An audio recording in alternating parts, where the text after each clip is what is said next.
Buenas noches a todos, muchas gracias por acompañarnos. Mi nombre es Luciano Bulgarelli, les doy la bienvenida.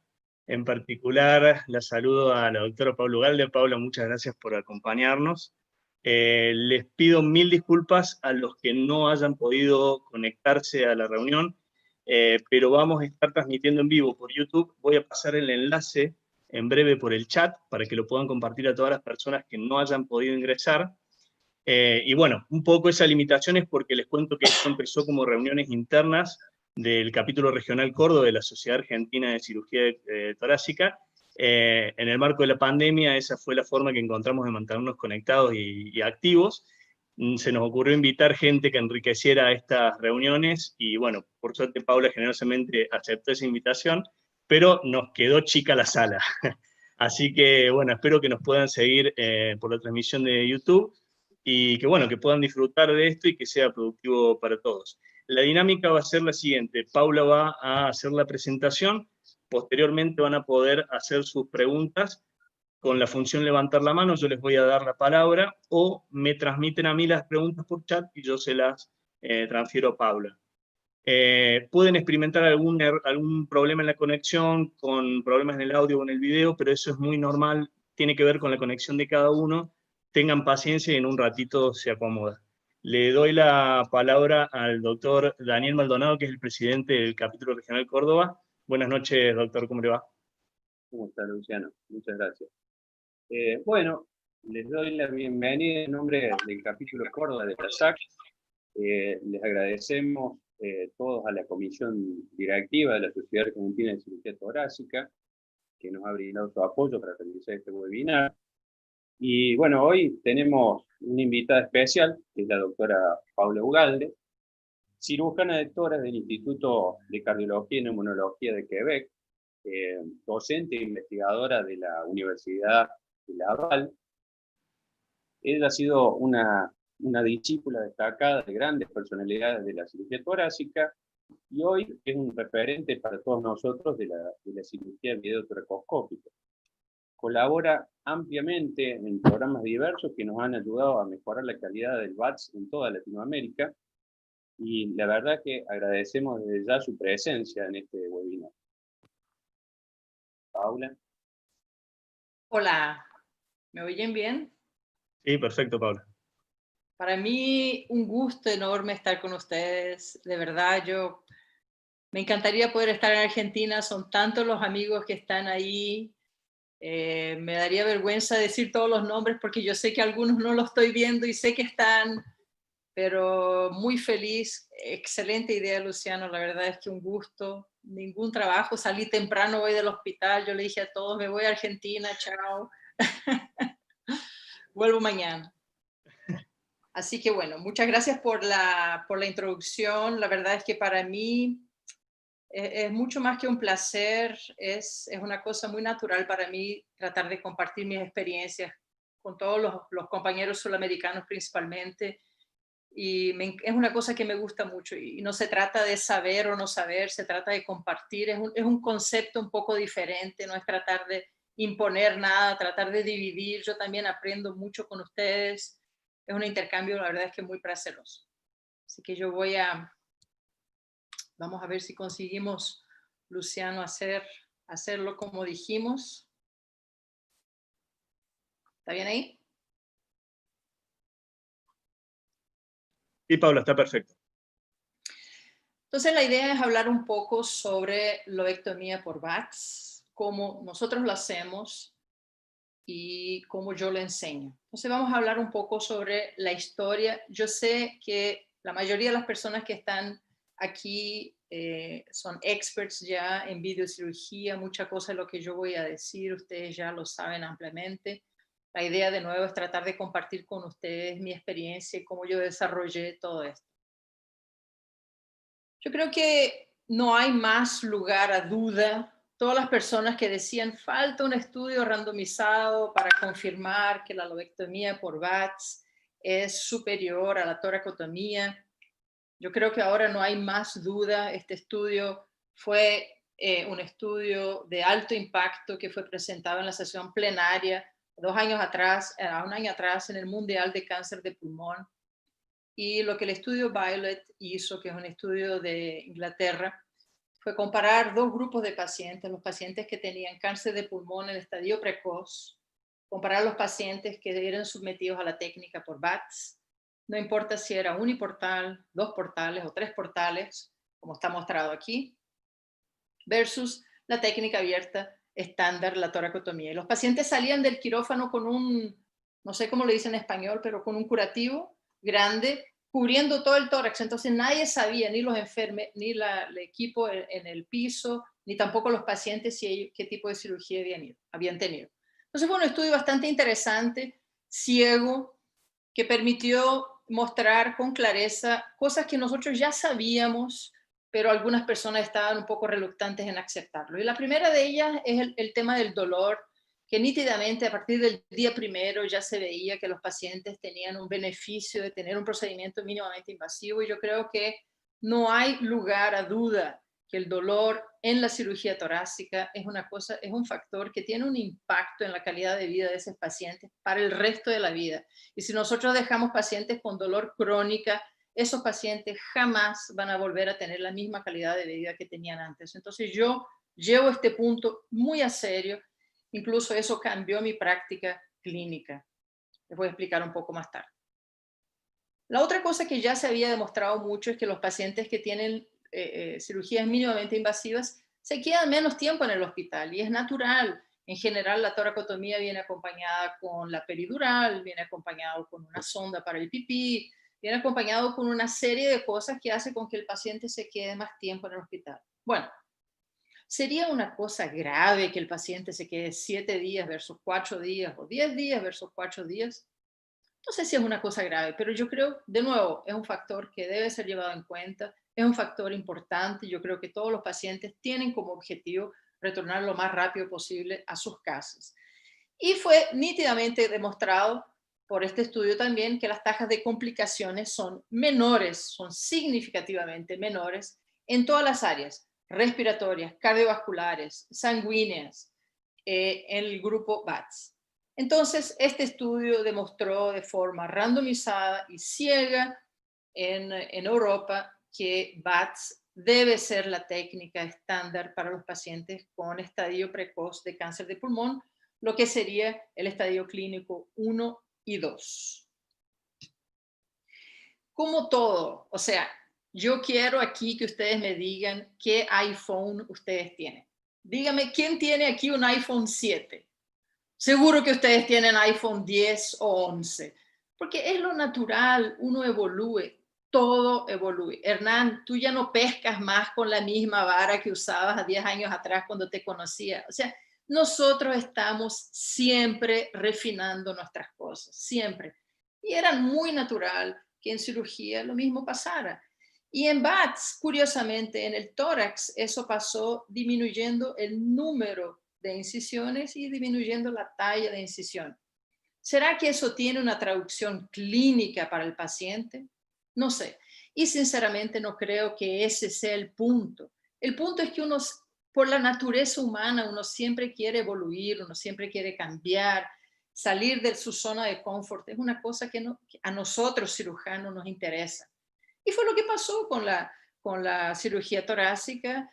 Y Diego obviamente causó un impacto mundial por la forma que él promueve la técnica que él desarrolló, y hoy en día con las redes sociales y con la media, con toda la forma que uno divulga lo que hace, obviamente, y eso tuvo una repercusión mundial muy grande. pero en ningún momento yo creo que nosotros tenemos el objetivo de decir que utilizar una sola incisión es oncológicamente superior o trae menos complicaciones postoperatorias al paciente que usar 2 o 3 incisiones.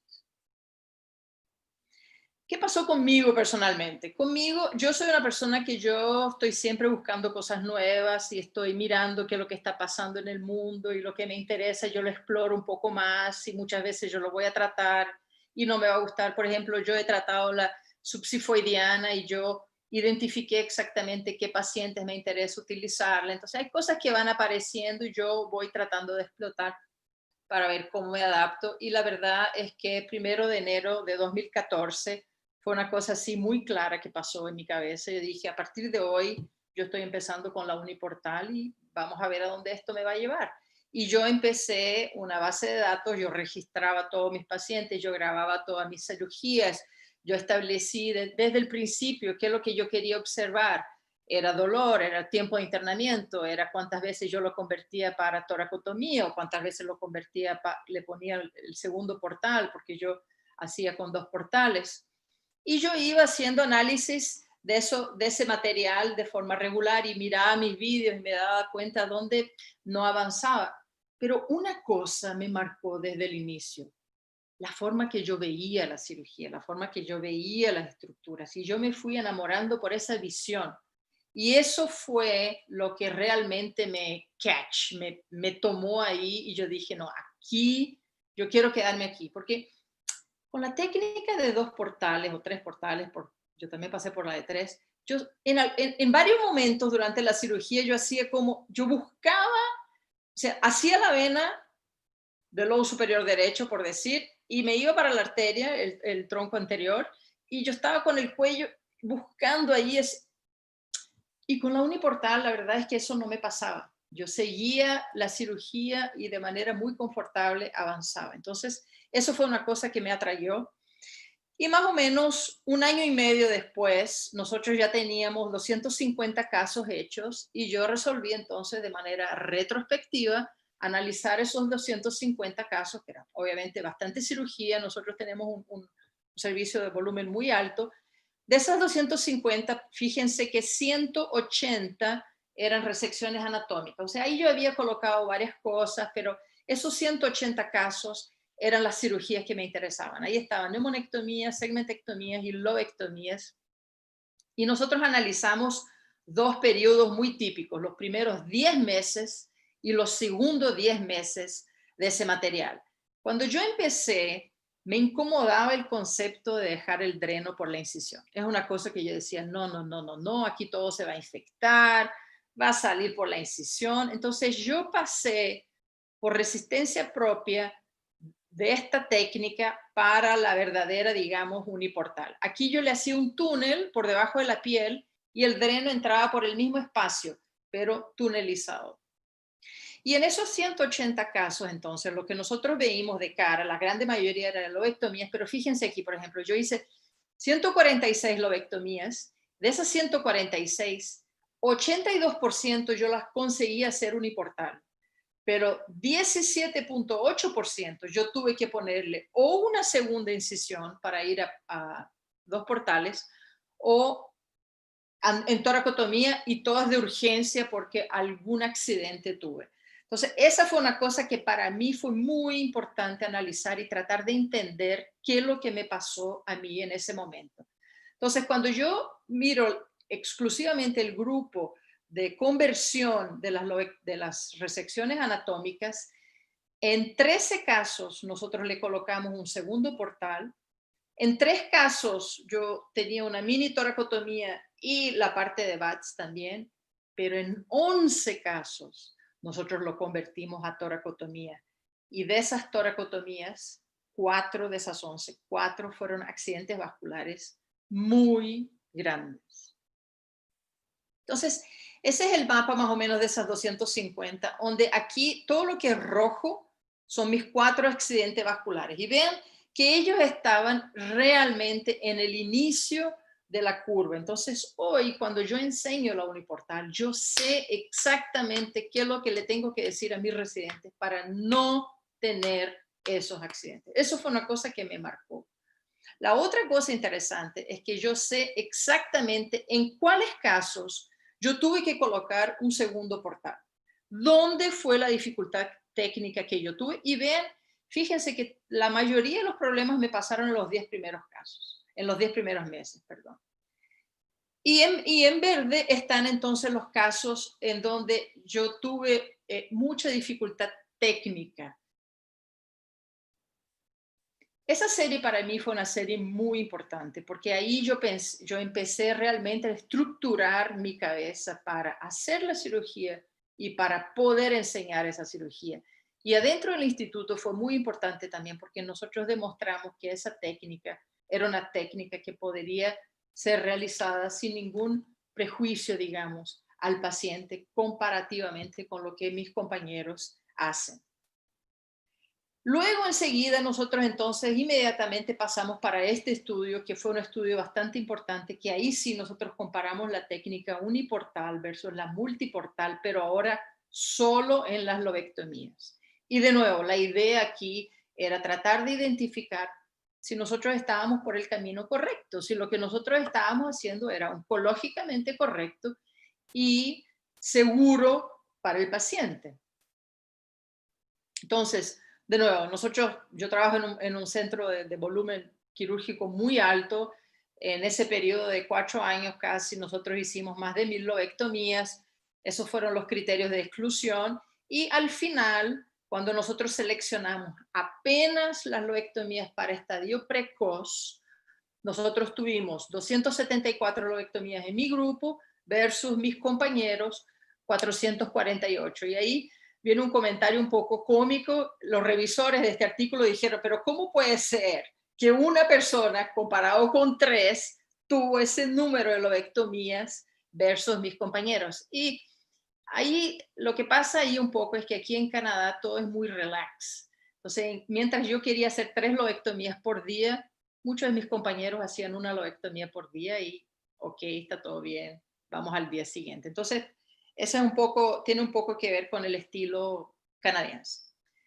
Entonces, nosotros, comparando esos dos grupos, 247 versus 247, donde nosotros hicimos el propensity match para comparar los dos grupos, lo que nosotros pudimos, de hecho, constatar es que las diferencias están muy relacionados al cirujano. O sea, a mí me gusta operar de una forma bastante minuciosa, entonces el sangrado se notaba que era menor, pero honestamente, 50 ml versus 100 ml, no es que sangraba mucho la multiportal, sino que quizás, bueno, yo probablemente un poco más minuciosa, quizás por ser mujer, no sé.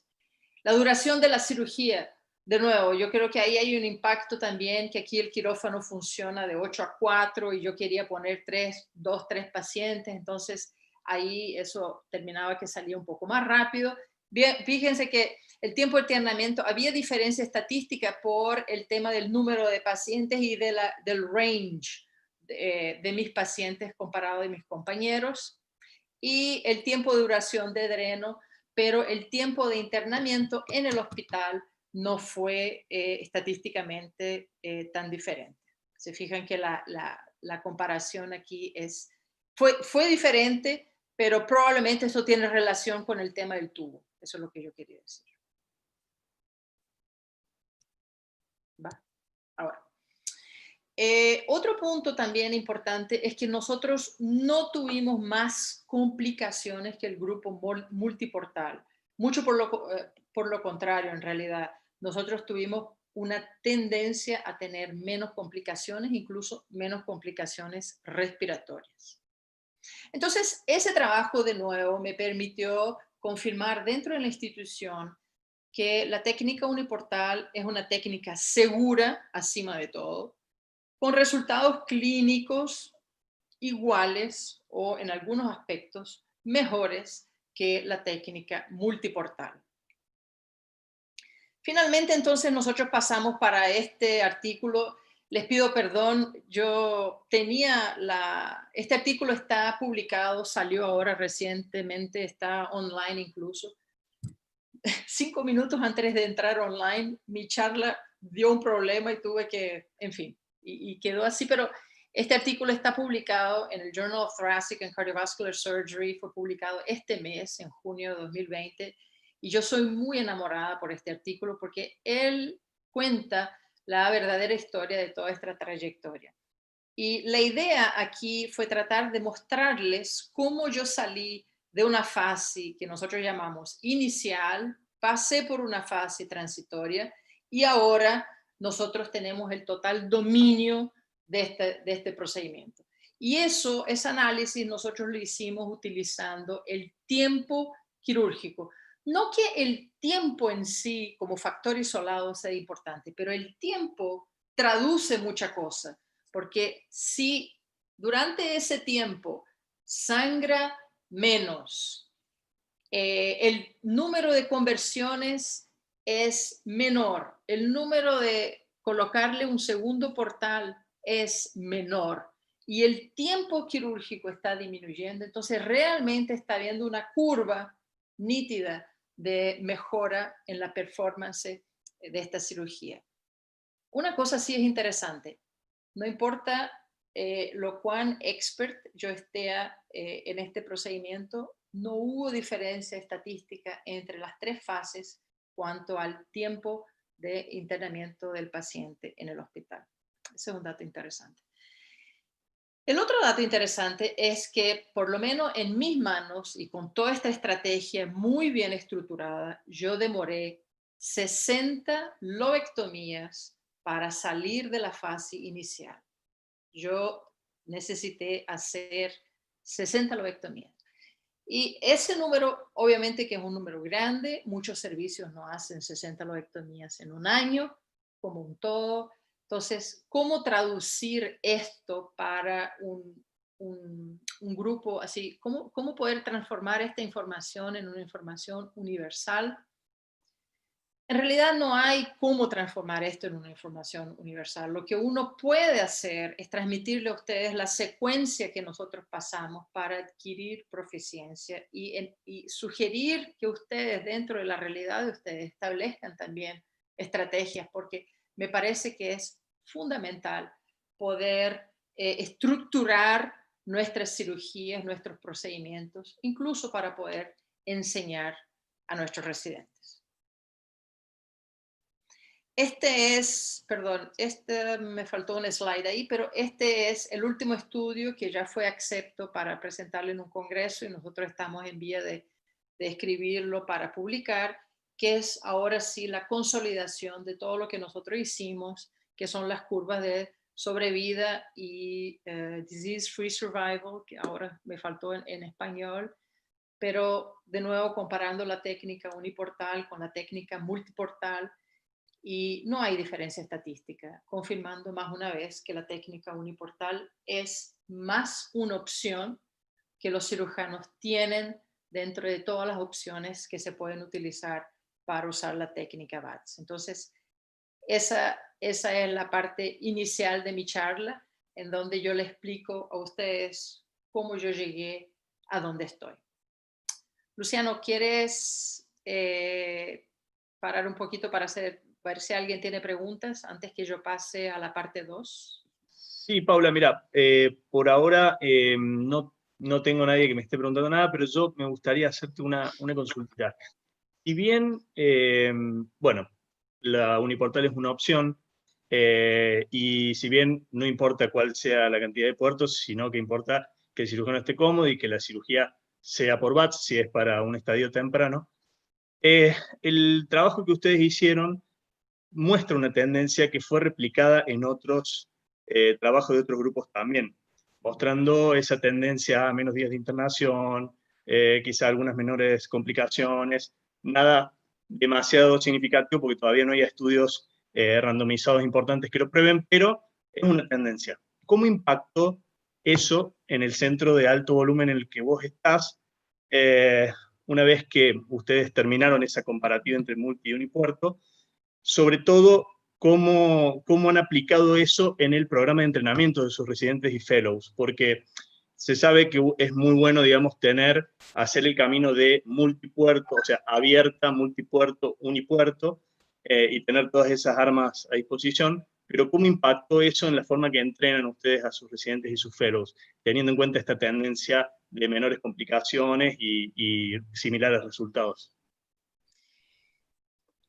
Ese es un punto bastante interesante porque creo que tiene dos lados. Tiene el lado humano, donde yo diría que para un cirujano es muy difícil cambiar su técnica. Es muy difícil.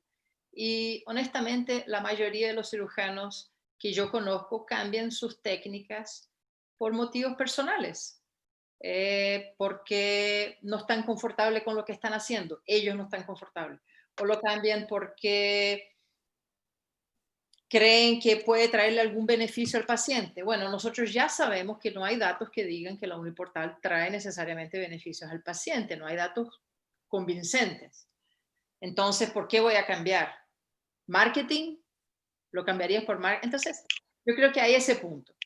El segundo punto es que el estudio nunca fue hecho para tratar de convencer nadie a nadie. Como yo trabajo en un centro extremadamente académico, guideline oriented, total, hacer alguna cosa, si tú haces una vez una cosa que está fuera de guideline, puede pasar, pero si tú empiezas de forma recurrente a hacer cosas que no están tan bien establecidas, te van en algún momento llamar para conversar. ¿Qué estás haciendo? ¿De dónde sacaste esa idea? Entonces yo muy rápidamente me di cuenta de eso y apliqué para el protocolo de research y entramos con el pedido en el comité de ética y ahí seguimos. Entonces esa es la puerta natural para hacer esas cosas. Yo estoy muy realizada con eso porque yo no diría 100%, pero la grande mayoría de mis fellows salen del entrenamiento muy hábiles. Bien, bien, bien. Bueno, el doctor Rivero pide la palabra. Héctor Rivero es parte de la Sociedad Argentina de Cirugía de Tórax. Él hace bastante uniportal. Doctor Rivero, buenas noches. Buenas noches. Felicitarte a vos por estar en la organización y a todo el cirujano de Córdoba y a Paula por la clara exposición y fantástica. Le quería hacer una consulta, ya que ella tiene la posibilidad de hacer estudios, sobre todo, bueno, en esto repasar en forma retrospectiva, si pudo observar en cuanto a la técnica fistuloless, sobre todo, por supuesto, para las lobectomías superiores, el requerimiento de suturas mecánicas, si les cambió en cuanto a lo multiportal, al uniportal, en cuanto al número de suturas mecánicas en los lóbulos que no tenían cisuras completas, en la técnica fistuloless. Esa era mi consulta, mi pregunta a Paula.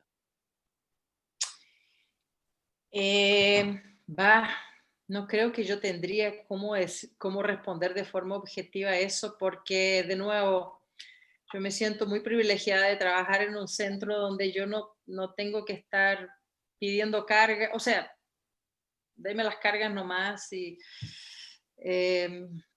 honestamente no sabría decirle. Yo no me arriesgo a darle una información imprecisa, pero pasemos a la segunda charla y ahí yo creo que va a haber un ejemplo tal vez interesante. ¿Puedo? Sí, por supuesto. ¿Ya no? Gracias, muchas gracias. Voy. La presentación, Paula. Le escucho, doctor. Gustavo. Sí, la verdad que quiero felicitarlos a la Sociedad del Capítulo de Córdoba por este evento, Luciano, al doctor Maldonado y a todos los amigos de Córdoba por este esfuerzo y fundamentalmente a Paula, que siempre es un placer escucharla y que es muy difícil hablar después de que ella habla, como yo suelo decir.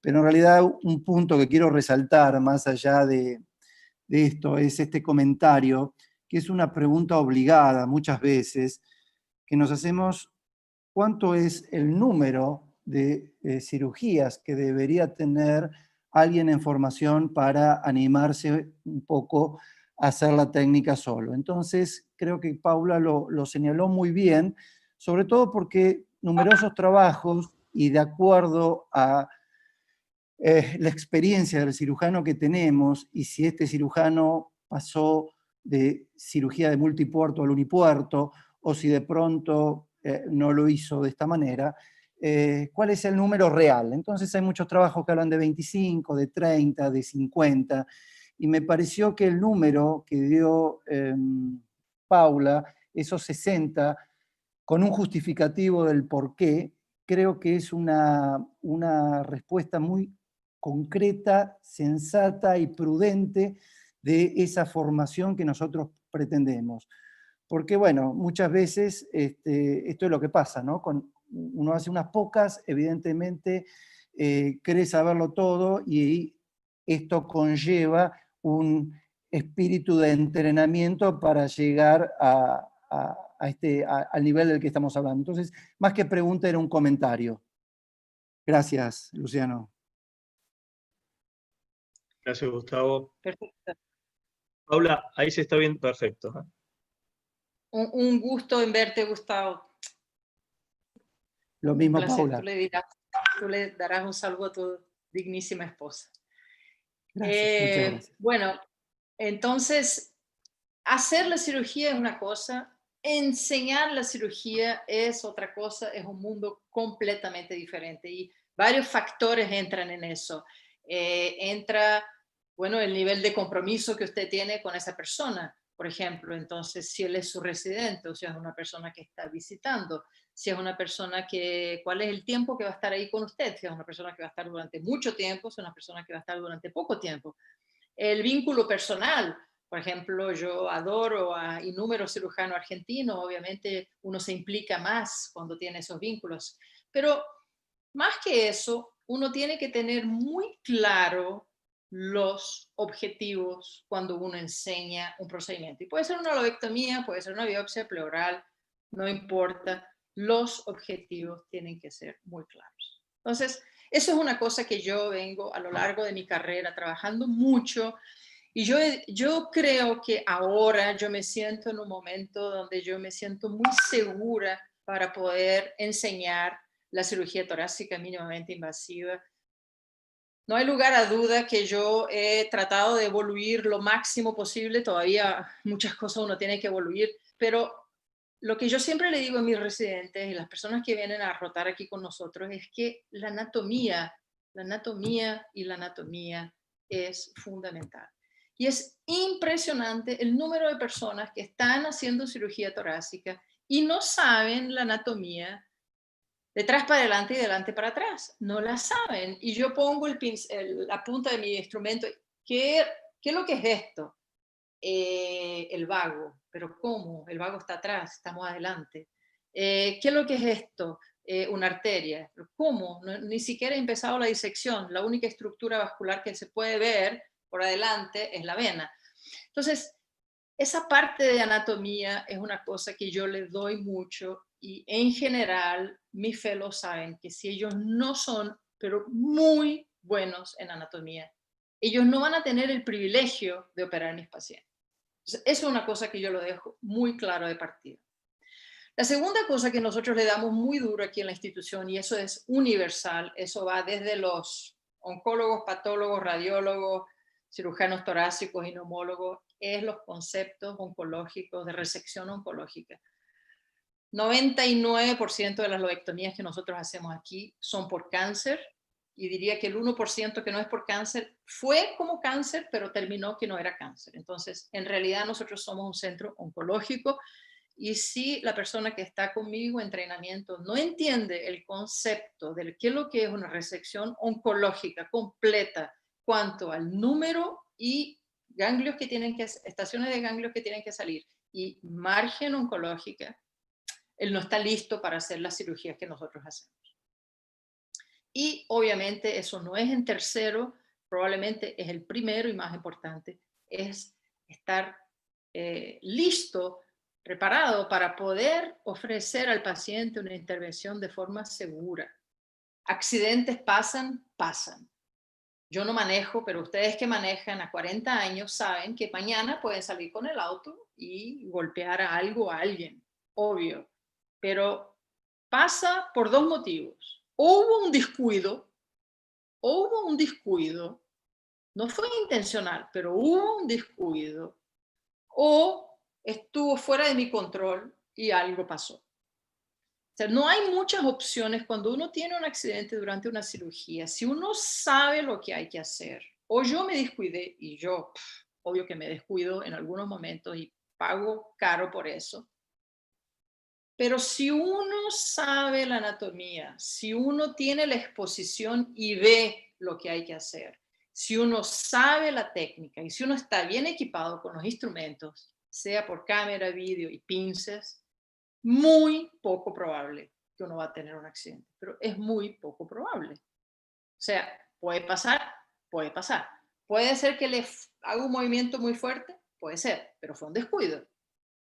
Entonces, esas cosas uno las tiene que tener constantemente en el cerebro y yo estoy a todo el momento repitiéndole eso a mis fellows y a las personas en que yo treino y yo sé hoy exactamente la tensión que se le puede poner a la arteria pulmonar, la tensión que se le puede poner a la vena, los ángulos de entrada, los ángulos de salida, el instrumento apropiado para tal disección, porque eso es lo que va a hacer total diferencia en nuestras cirugías.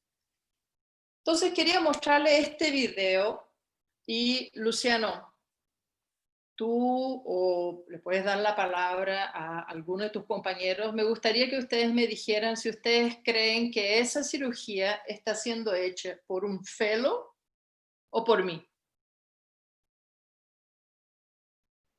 Bueno, Tú estuviste recientemente en entrenamiento en un centro de altísimo volumen, Luciano, y yo sé que estás volviendo para Shanghai. ¿Qué te parece? ¿La persona que está operando soy yo o es un fellow? primero, ojalá que el COVID me deje volver. Segundo, a vos te gusta mucho usar ese hook y la verdad es que se ve muy fluido los movimientos, muy cuidados. Yo creo que sos vos un muy buen fellow. Esta cirugía está siendo hecha por mi fellow, que tiene ahora 6 meses con nosotros. ¿Okay? Y yo estoy con el aspirador asegurando que nosotros tenemos toda la exposición necesaria para que la cirugía sea hecha. Lo que yo hago con mis fellows es asegurarme que la exposición es perfecta. Eso es número 1. Ellos están prohibidos de hacer un movimiento, principalmente ahí, en la arteria pulmonar. La exposición ahí no está perfecta. Yo ahora entré y voy a cambiar, reposicionar un poco las cosas para que la arteria esté más verticalizada y él pueda de forma más segura hacer ese movimiento. Y vieron cómo bajó un poco la tracción que tenía sobre el lobo. Y ahí él está haciendo un movimiento que yo en general no hago, para arriba y para abajo. Ese movimiento es un movimiento recto. Y yo estoy ahí al lado con el aspirador. Entonces, es así como yo trato, por lo menos, de orientar y de guiar a mis fellows para que de forma bastante rigurosa el procedimiento sea hecho de forma clara, sin movimientos bruscos. Este fellow que está con nosotros ahora, él es una persona bastante consciente, ya es cirujano torácico y vino aquí para aprender la cirugía mínimamente invasiva. En su centro no practican mucho y vino a aprender aquí. Y él realmente está haciendo un buen trabajo. Él está trabajando con el hook, yo estoy con el aspirador y nosotros estamos ahí exponiendo las estructuras. Y esa.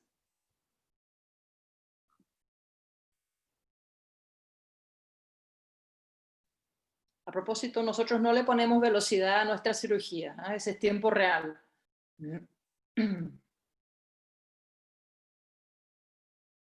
¿Qué te parece, Luciano?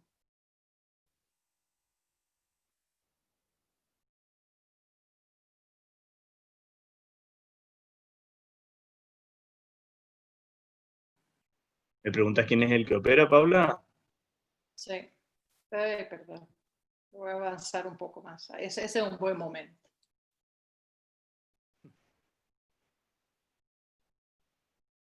No veo el aspirador haciendo contratracción. Es lo que puedo llegar a...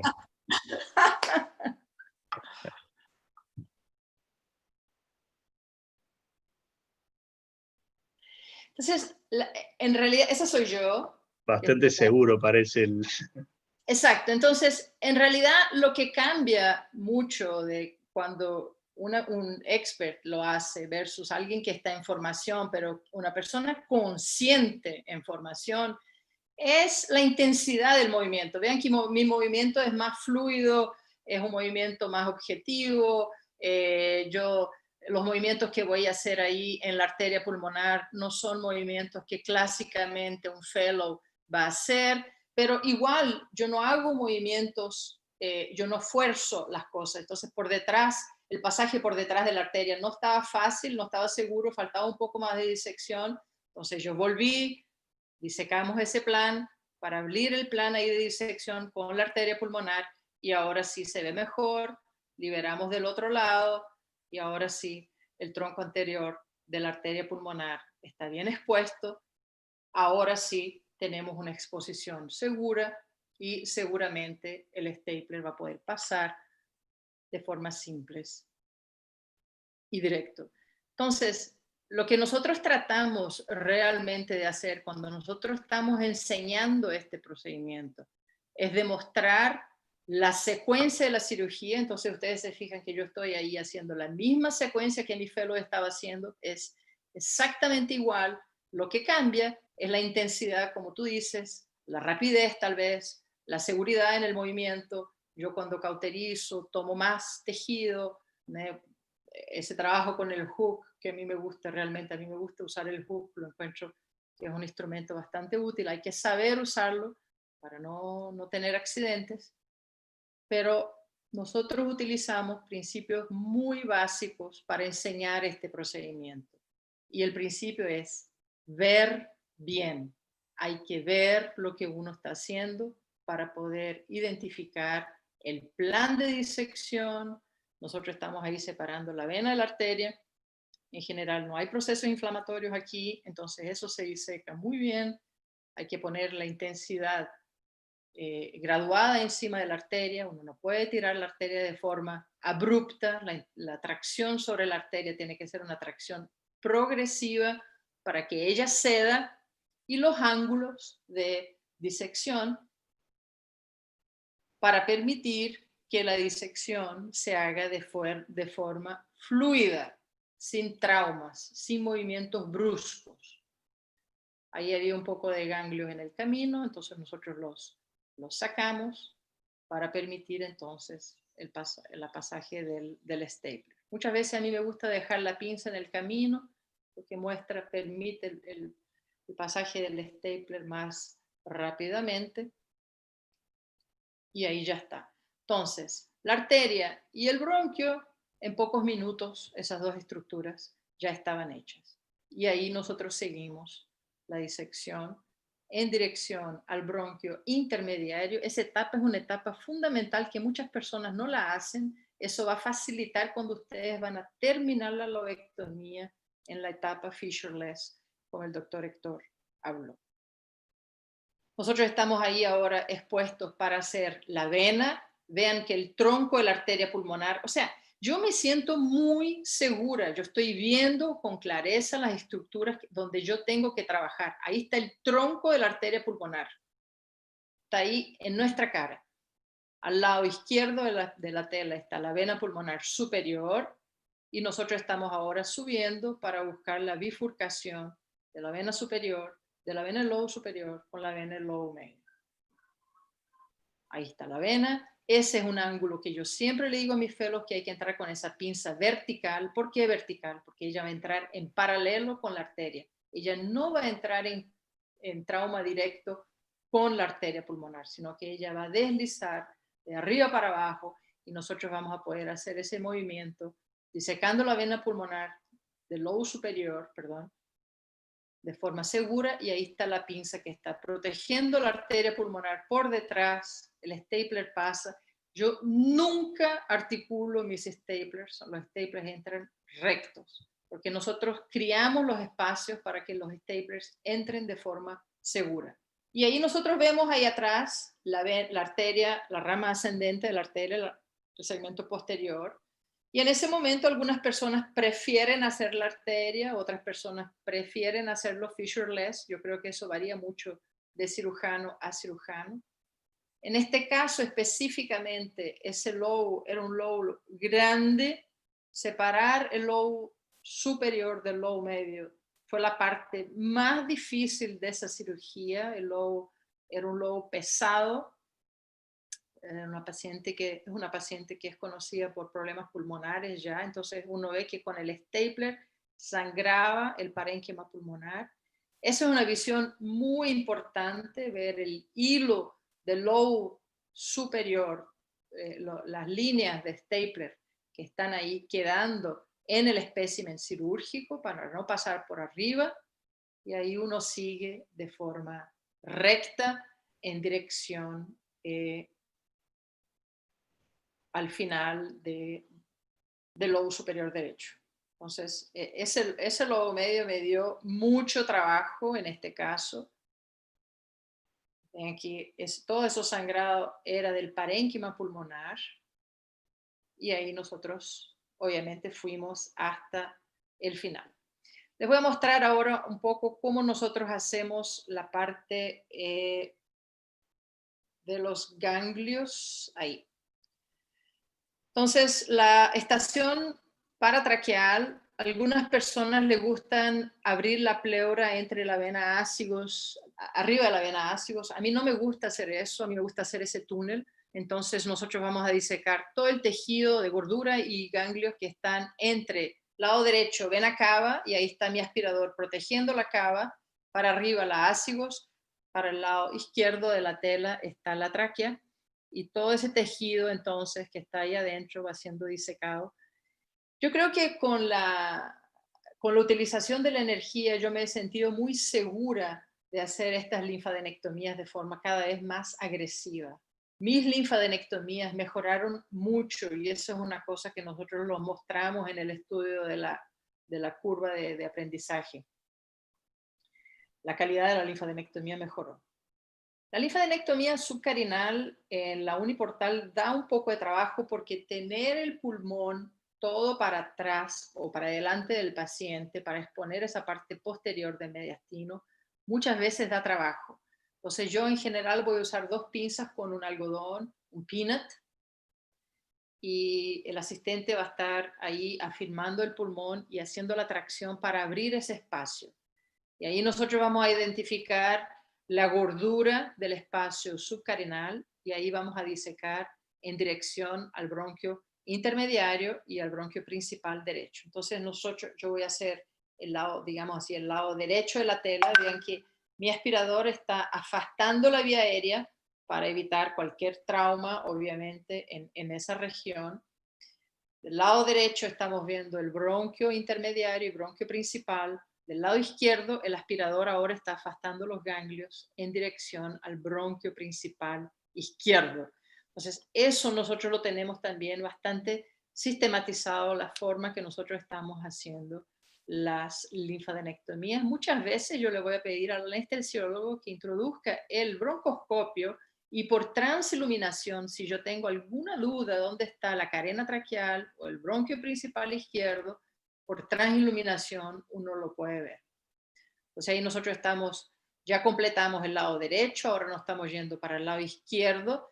Ustedes se van a fijar que nosotros conseguimos con bastante precisión ver dónde termina el bronquio principal derecho, y ahí está el bronquio principal izquierdo.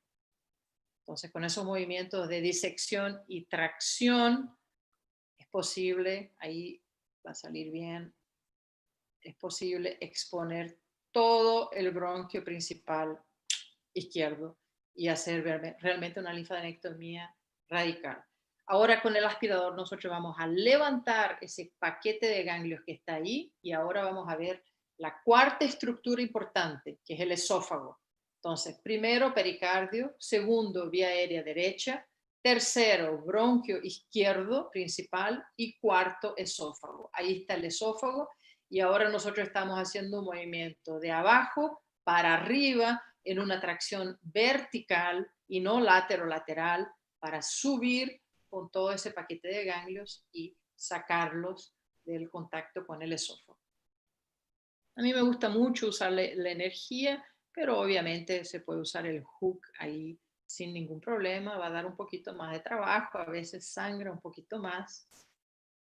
Obviamente que a mí no me gusta usar el hook cerca de la vía aérea por accidentes térmicos, inclusive en segundo tiempo, están descritos, entonces yo evito, y creo que mucho por eso mis linfadenectomías antes no eran tan clean como esa que nosotros estamos viendo ahí ahora. Entonces, nosotros estamos realmente bastante satisfechos con ese resultado de la calidad de las linfadenectomías que nosotros hacemos ahora. Entonces, ¿cómo nosotros enseñamos a nuestros residentes? Bueno, yo creo que ellos tienen que hacer la parte de ellos tienen que estudiar, tienen que leer, tienen que involucrarse, tienen que dedicarse, tienen que mostrar interés.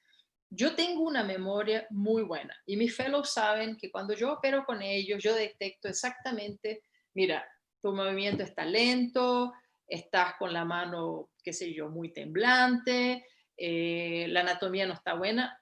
El día siguiente, cuando viene a operar conmigo y sigue con los mismos problemas, yo le digo, estás necesitando de tiempo para estudiar, no hay problema, a estudiar, yo puedo hacer la cirugía sin problema ninguno. A mí la verdad es que me encanta operar, entonces dejarle a alguien hacer mis cirugías, si él no entiende que es un privilegio, hay un problema de comunicación entre nosotros. Yo siempre he grabado todas mis cirugías y sigo grabando mis cirugías. Esa lobectomía que les mostré ahora, yo la hice a 2 semanas atrás. O sea, a mí me encanta grabar y editar mis cirugías. Yo aprendo así. Yo veo que estoy haciendo un movimiento equivocado, un ángulo equivocado, alguna cosa que no interpreté o que dejé pasar. Me encanta. Hay que practicar y yo creo que la práctica, claro que está relacionada al volumen, pero si usted hace una lobectomía por mes, pero sáquele jugo a esa lobectomía y grábela, por favor, y véala todos los días y entienda los movimientos que hay que hacer y qué hizo mal, porque esa es la forma que uno tiene.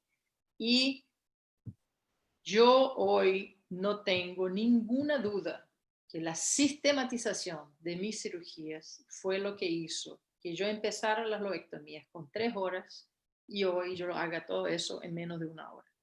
No tengo ninguna duda que es la sistematización. Y mis fellows salen de aquí con el cerebro sistematizado. Obviamente cada uno tiene su velocidad, no hay problema, pero la sistematización. ¿Cuándo empiezo con la linfadenectomía? ¿Cuándo empezamos con la resección? Ok, empezamos con la resección. ¿Qué estructura? Si es el lobo superior derecho, arteria, bronco, vena. Lobo medio, vena, bronquio, arteria. Lobo inferior izquierdo, arteria, bronquio, vena. Entonces, nosotros tenemos todo eso sistematizado y yo creo que eso es lo que realmente ha cambiado de forma muy positiva nuestros resultados. Yo tengo un plan A siempre, pero el B y el C también están aquí, porque no es raro que nosotros entramos en el tórax de un paciente y lo que nosotros creíamos que iba a ser una historia X es una historia Y y uno tiene que estar listo para eso. Nosotros tenemos varios programas de entrenamiento, yo recibo mucha gente que viene para observar, nosotros tenemos nuestros fellows aquí, tenemos programas con hands-on, yo hago muchos preceptorships y mentorships y yo tengo el gran privilegio de en poco más de un mes vuelvo a Brasil y América del Sur y voy a hacer un tour largo por varios lugares y ojalá pueda estar con ustedes, mis amigos argentinos, compartiendo de esos momentos placerosos que son operar con ustedes, tomar vino y comer carne. Muchas gracias, Luciano, por la invitación. La verdad es que es un placer poder hablar con ustedes. Muchas gracias a vos, Paula, por la presentación. La verdad que, bueno, siempre es fantástico escucharte. Y en esa gira que vas a hacer por Latinoamérica, que es muy interesante, porque si querés contar un poquito más, tu idea es hacer como un mentorship, digamos, o sea, vas a enseñar y vas a acompañar a los cirujanos en los lugares donde visites, en la cirugía, y vas a también formar parte del servicio unos días. La verdad que me parece una propuesta fantástica. Y bueno, en Argentina ya tenemos 2 fechas seguras. Una, Samuel Ruiz, que la estaba gestionando ahí en Mar del Plata, y otra en Córdoba, que ojalá COVID nos deje, realizarlas. Así Yo que, tengo bueno. que ir a Rosario también porque estoy en deuda con Capitán. Entonces, aunque él no me invite, yo voy a llegar ahí, le voy a tocar la puerta. Voy a golpear en la puerta. No sé si él está ahí con nosotros, pero bueno. Paula, el doctor Daniel Sartari quería hacerte una... Tu micrófono. Juan Muñoz, doctor Muñoz, ¿cómo le va? Hola, ¿qué tal? Saludos para todos, especialmente para Paula. Gracias, desde acá de Córdoba también. Hola. Yo le quería preguntar a Paula, vos, Paula, entrás un poco más bajo que lo que entra habitualmente Diego, ¿no?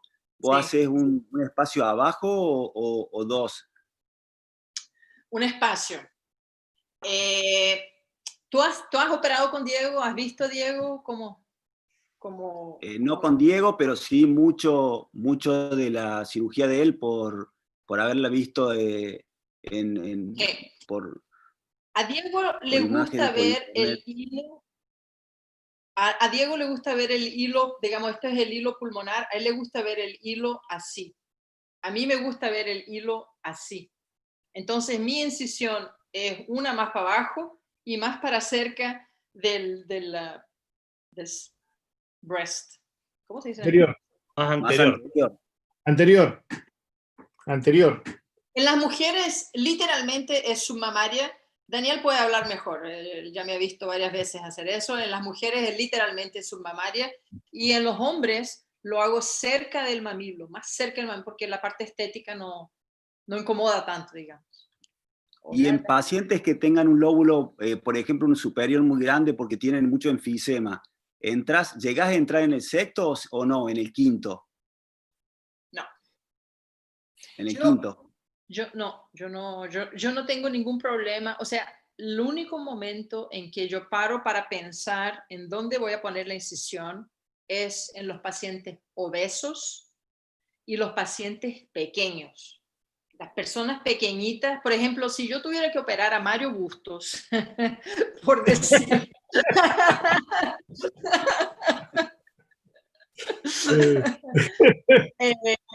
tendría que mirar. Pero, o sea, cualquier uno de ustedes que estoy viendo ahí, no, sería... Pero a mí me gusta esa visión así del hilo. Ustedes vieron en el video cómo yo veo la vena, la arteria. Es otra visión, otra visión. Ok, gracias Paula. De nada. Bien, largo la encuesta y el doctor Daniel va haciendo su pregunta. Hola, ¿me escuchan? ¿Paula? Sí, Daniel. Bueno, me sumo a todas las felicitaciones, como dijeron mis antecesores, que dijeron con respecto a la Sociedad de Cirugía Torácica de Córdoba. Veo muchos amigos acá. Paula, indudablemente, siempre que te escuchamos es un placer. Lo que hemos tenido la satisfacción de haber operado contigo y que nos hayas enseñado, sos muy intensa, pero es muy bueno eso, es muy bueno porque uno, a medida que vos nos enseñás, nos tirás tips constantemente. Con respecto a la incisión, si vos la haces más abajo y más anterior. Eso por lo decía submamaria, y es la relación de la visión cambia totalmente como les digo. Son puntos de vista y no hacen la diferencia. Hay cosas que vos dijiste, o sea, que lo que vos dijiste acá, lo que uno te ha visto desde que te conocí por primera vez en Bahía, que cuando hiciste ese curso, que fue muy bueno, muy intenso también, que los vi a los dos monstruos, a vos y a Diego, y fundamentalmente yo quiero hacer hincapié en lo que vos dijiste, y que vos lo hacés, en lo sistematizado que sos, en el sentido de que no importa si opera Felipe Mengano o quien sea, sino que todo uno sea repetitible, este tipo de técnica. Y por eso lo sistematizado y metódico que vos sos. Y que eso que a veces uno dice, sos intensa, que sos bastante intensa, hace que esto sea repetitible y que los resultados cambien totalmente. El hecho de que vos seas, como vos dijiste, conocer la anatomía es una sola. La percepción es diferente, pero saber esa percepción de adelante, de atrás, de abajo, como vos bien dijiste, la lobotomía superior derecha, primero la arteria, luego el bronquio, luego la vena, en la inferior al revés, pero son, ¿cómo se hace? ¿Cómo introducís las pinzas? Las benditas pinzas, Mágica. la mágica, que es fundamental, pero bueno, fundamental. Cuando uno la puede tener, la puede tener. Scanlan es una cosa y bueno, a veces no se puede. Pero aparte de eso, lo fundamental también los conceptos oncológicos. Uno no puede cambiar el concepto oncológico, uno cambia la vía de abordaje, pero oncológicamente hace exactamente lo mismo, ¿sí? Y lo que vos decías, aparte de ser metódico con el sangrado, que no sangre, con la analgesia intraoperatoria, con el butterfly, que le cortamos una arista y hacemos el bloqueo paravertebral, para que el dolor, eso dura con ropivacaína 24 horas, y cambia totalmente. Y lo meticuloso también en cuanto al parénquima y el bronquio, y ver, como vos nos enseñaste en este operatorio junto con el anestesista, ver si hay pérdida o no, porque a veces tenemos que, sin cerrarlo, ver la pérdida y dónde está la pérdida. Porque eso cambia totalmente la evolución del paciente, porque cambia totalmente el postoperatorio, el tiempo de permanencia del drenaje y, por supuesto, el tiempo de permanencia del paciente en la internación.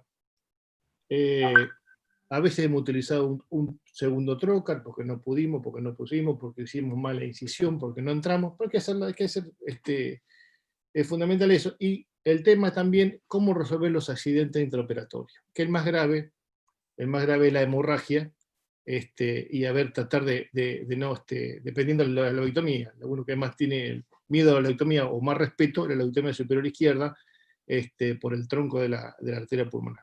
Pero no quiero entrar a ello. Lo que rescato de vos, aparte de ser muy intensa, no, la sistematización que vos tenés, que todo lo que vos decís y lo que enseñás es repetitible, y por supuesto el que ha tenido el gusto, como tuvimos Samuel y yo, que nos vengas a enseñar y nos vengan a ayudar a operar y que nos trate como el fellow o los residentes, es fundamental. Y por supuesto después tiene su beneficio de comer la entraña con buen vino tinto. Y otra de las cosas que, a pesar de tu ser la lobotomía, yo quiero rescatar también tu técnica de la esofagectomía. No es para pero quizás en otro momento habrá que tocarlo, porque cambia totalmente la visión, la disección, como vos disecaste, mostraba hoy la disección del bronquio izquierdo, todo el esófago y la linfadenectomía, ese triángulo de vértice superior.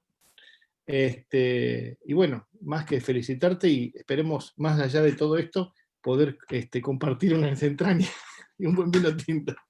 Muchísimas gracias y disculpe lo extenso. Pero muchas gracias, Daniel. Muchas gracias, Daniel. Le vamos a dar la palabra a Tamara Portas, que está pidiendo la palabra hace un ratito. Hola, Tamara, buenas noches. Hola. Hola, ¿qué tal? Hola, Paula, ¿cómo estás? Un gustazo de verte. ¡Qué gusto! Linda, como placer. ¿Cómo estás? Gracias, lo mismo digo. Paula, te quería decir una cosa. Número uno, no lo quieras operar a Mario Bustos, porque a él, pobre santo. Un mártir. Y no, lo siguiente era, y lo que más me interesa y me parece lo más provechoso de la charla, es el tema de la enseñanza.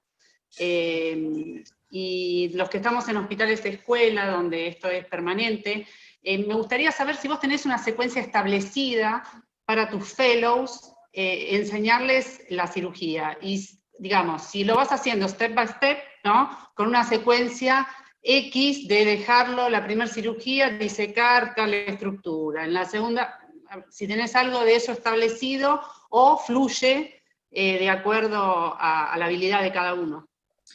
Yo tengo un programa establecido, yo hago lo siguiente, yo lo dejo hacer el primer caso. O sea, él llega el primer día y yo le digo, empieza. O sea, yo hago la incisión, lo instalo, qué sé yo, vamos a la lobectomía. Y él lo va a hacer. Y a medida que él va haciendo la cirugía, yo sé exactamente a dónde están sus weakness. ¿Cómo dice weakness en español? Fraquez. Debilidades. Donde tienen menos habilidades. y donde tiene más habilidad. Entonces yo sé exactamente en dónde yo tengo que trabajar con él, y la primera cosa es la anatomía, o sea, yo al tiro voy a informarme sobre eso. Pero decirte que hay un programa así estructurado, ok, hoy vamos a hacer la vena, mañana vas a hacer la arteria, no. Es una cosa que fluye en bloque, yo diría. Yo tengo muy claro dentro de mi cabeza la forma que el residente evolúe. Por ejemplo, la última cosa que él hace es la linfadenectomía. Y honestamente, algunos residentes salen de aquí sin hacer una linfadenectomía impecable de esa forma. Entienden el concepto, saben de la importancia, pero técnicamente no te puedo asegurar que ellos salen haciendo ese nivel de linfadenectomía. Pero las lobectomías sí. Y a mí me da mucho orgullo cuando veo los videos y veo los movimientos que hacen, y yo sé que ellos están ahí. Yo estoy en la oreja de ellos. ¿Por qué estás haciendo así? ¿Qué te pasa? ¿Qué crees que va a pasar? Y bueno, pero es muy placeroso. Paula, tengo una consulta en cuanto a la linfadenectomía. Vos abordás los 4 y los 2 por abajo de la ácido. ¿Por qué no te gusta destechar la pleura para arriba? Yo lo voy a responder de forma diferente. ¿Por qué lo hago por de abajo? Porque yo tengo claro en mi cabeza la única indicación por la cual yo voy a convertir a toracotomía de hoy hasta el último día que yo opere. Un accidente en la vena cava. No hay duda que yo voy a comprimir y de una rajada le abro el tórax al paciente. Yo demoré para llegar a la linfadenectomía de la estación paratraqueal inferior y superior porque yo necesitaba sentirme segura con la cava. Y la forma que yo lo hago hoy, donde mi pinza está ahí, afastando la cava, yo no tengo ninguna duda que la cava está protegida. Y cuando uno lo abre por encima, uno está medio que todo el tiempo tratando de contener la cava, y cuanto más lo abres, más se va hinchando la cava y más va entrando en tu campo de disección. A mí no me gusta, de nuevo, yo sé que muchos chinos lo hacen, Diego lo hace, a mí no me resulta seguro. Yo no lo hago. Bien. Le doy la palabra al doctor Gondulich, que quería hacer otra consulta. Doctor Gondulich. ¿Gustavo? Sí, muchas gracias, Luciano. Bueno, a ver, dijo todo Daniel, así que es poco lo que tengo que decir. No, simplemente quería rescatar 2 o 3 cosas que Paula puntualizó muy bien. Cuando decía, pasamos el stapler y usamos una pinza para levantar, me parece que es una maniobra fantástica. Personalmente me gusta usar el aspirador como para retraer la estructura y darme paso para colocar el stapler.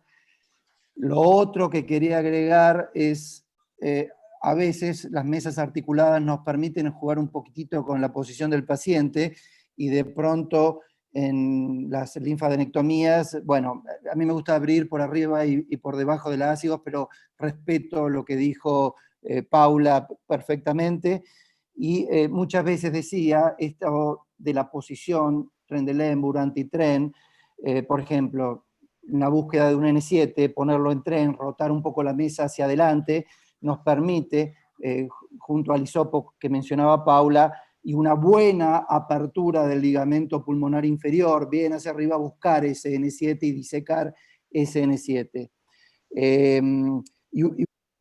Bueno, no, lo que decía muchas veces, la posición, el rotar hacia adelante y la liberación amplia del ligamento pulmonar inferior nos permite llegar un poquitito a esa disección poniendo la esponja, como bien hablaba Paula.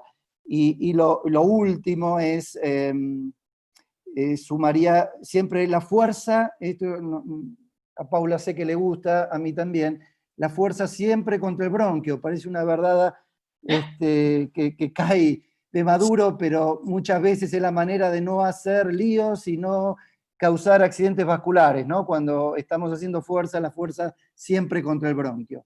Dicho todo esto, no me queda más que agradecerle a Paula, siempre es un placer escucharla, feliz que va a estar por acá, por la Argentina, que va a venir a visitarnos, felicitar al capítulo de Córdoba porque este tipo de actividades enaltecen la cirugía torácica, ¿no? La presencia de oradores de esta magnitud y el poder intercambiar experiencias y conocimientos, así que mi agradecimiento y mi felicitación también al capítulo de Córdoba, y ahora sí, beso enorme, Paula, y una vez más, gracias por todo, siempre es un placer escucharte.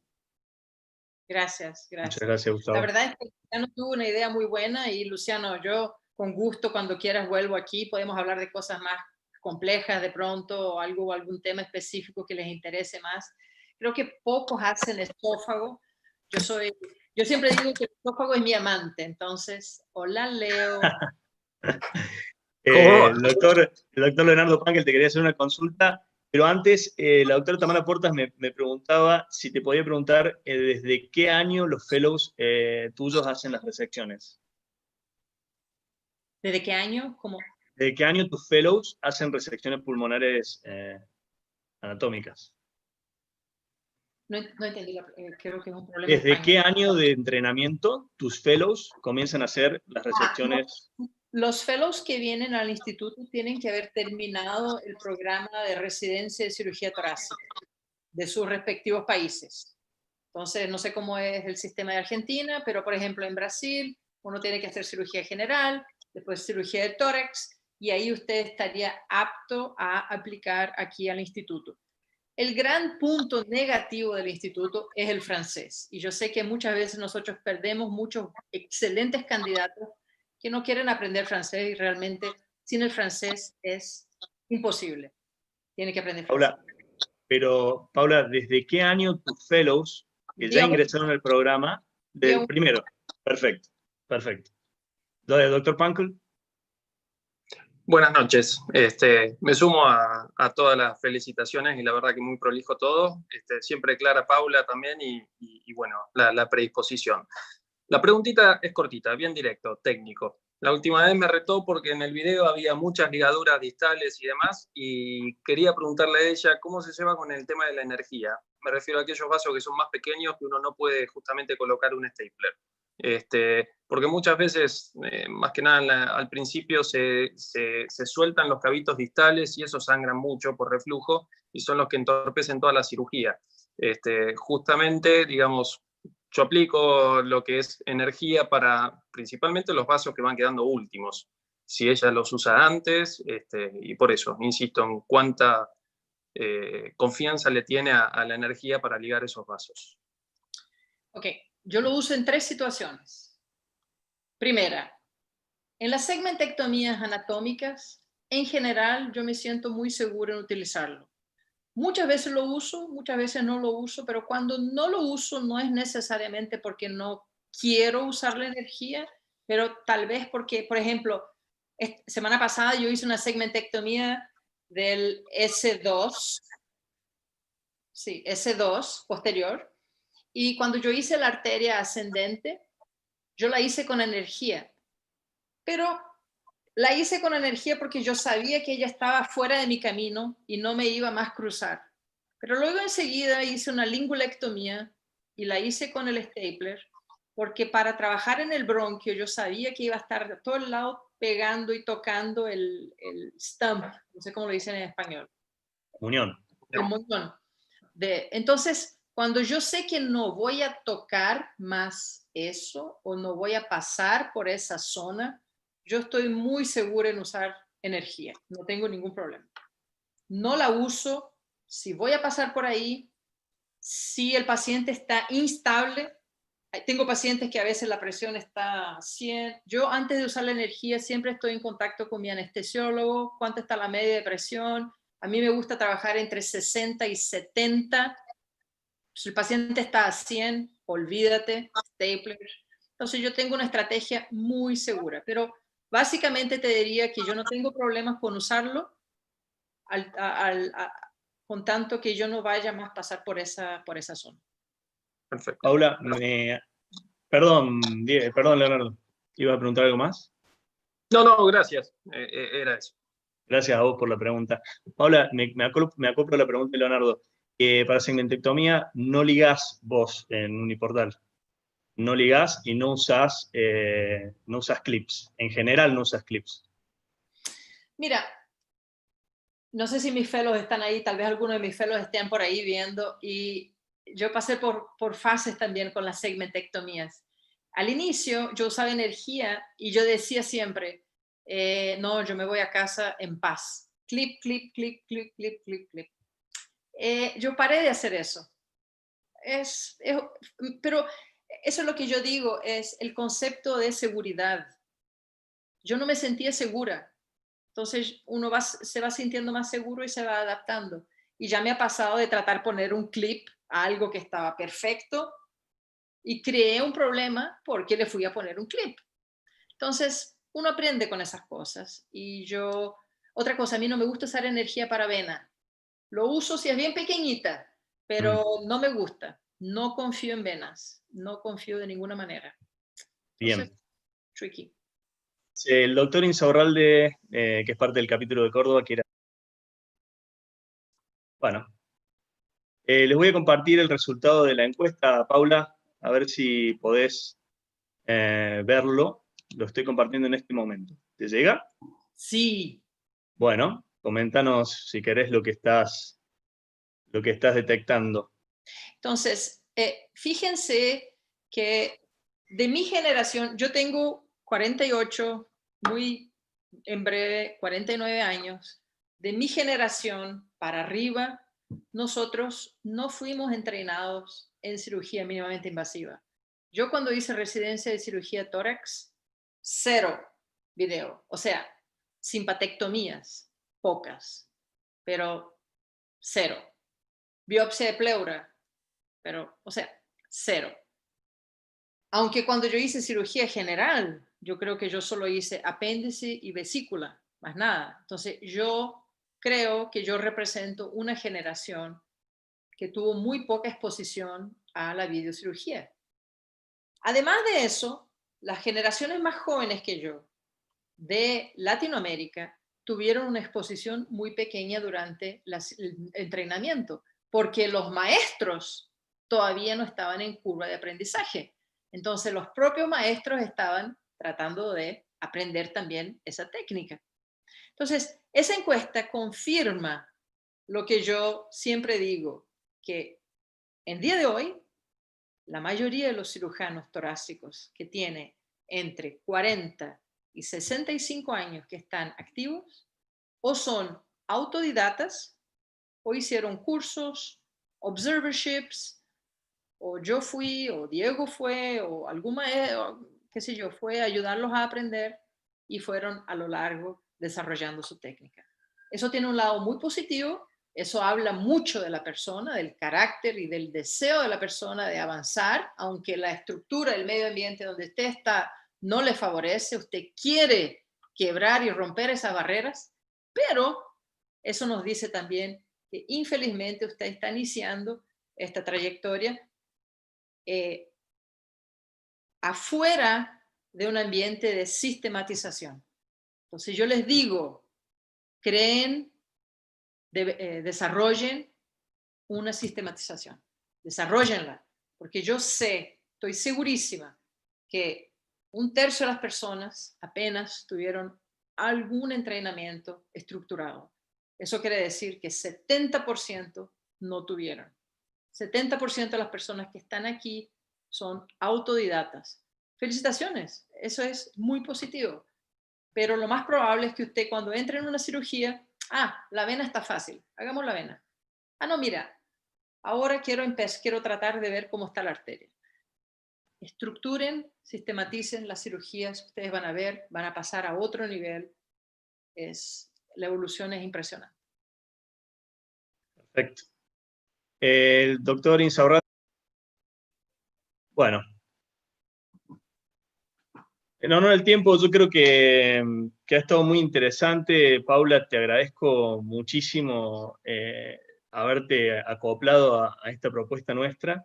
La verdad es que, bueno, siempre podemos contar con vos, la verdad, siempre está disponible, siempre tenés la mejor predisposición y yo te agradezco mucho por eso.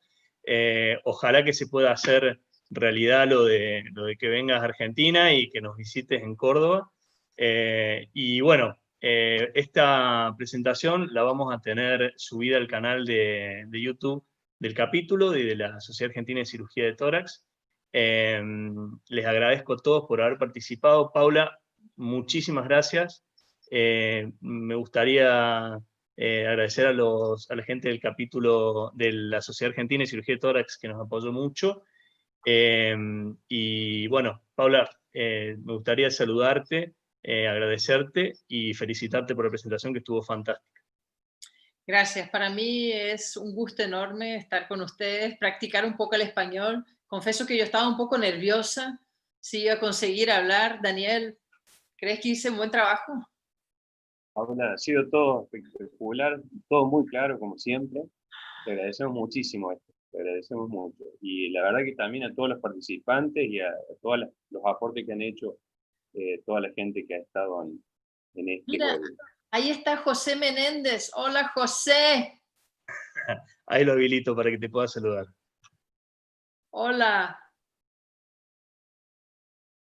Vamos. Ahí está. ¿Se escucha? Sí, sí, doctor Menéndez, ¿cómo le va? Buenas noches. Bueno, nada, perfecto todo. La iniciativa fue de la gente de Córdoba, del capítulo de Córdoba. La verdad es que me pareció muy buena. No había ninguna otra opción más que apoyarla porque están trabajando muy duro para que nuestra sociedad sea realmente federal. Cuando me enteré que la disertante iba a ser Paula, me alegré muchísimo. Me tomé el atrevimiento de pedirle si podíamos subirla después al canal de la sociedad. Vamos a hacer una videoteca y una para que sirva de aporte a la gente que se está formando. Creo que va a ser muy enriquecedor. Y no solamente hablaste en castellano, sino en portuñol, en inglés, o sea, multilingüístico fue. No, quiero agradecerte de verdad, sos una persona que siempre ayuda a nuestra sociedad y tenés amigos aquí. Sí. Y bueno, como te dije, el vino, la próxima corre por cuenta mía, así que bueno. Yo heredé un poco de mi maestro, doctor Camargo, que ama tanto a los argentinos. Entonces uno, cuando sale del pabellón Pereira Filho, uno ya tiene un amor muy grande por los argentinos. Después uno come carne argentina, toma vino argentino y opera con los argentinos. Entonces, gracias a Dios a mí no me gusta el fútbol, entonces yo no tengo ningún conflicto de interés con ningún argentino. Es mutuo, realmente es mutuo. El cariño es mutuo. Gracias. Bueno, Paula, muchísimas gracias. Muchas gracias a todos los que participaron y bueno, ojalá que haya sido productivo. Perdona a los que quedaron afuera, perdona las consultas que no llegaron y bueno, un saludo a todos. Muchas gracias. Chau, chau. Gracias, buenas noches. Gracias. Gracias.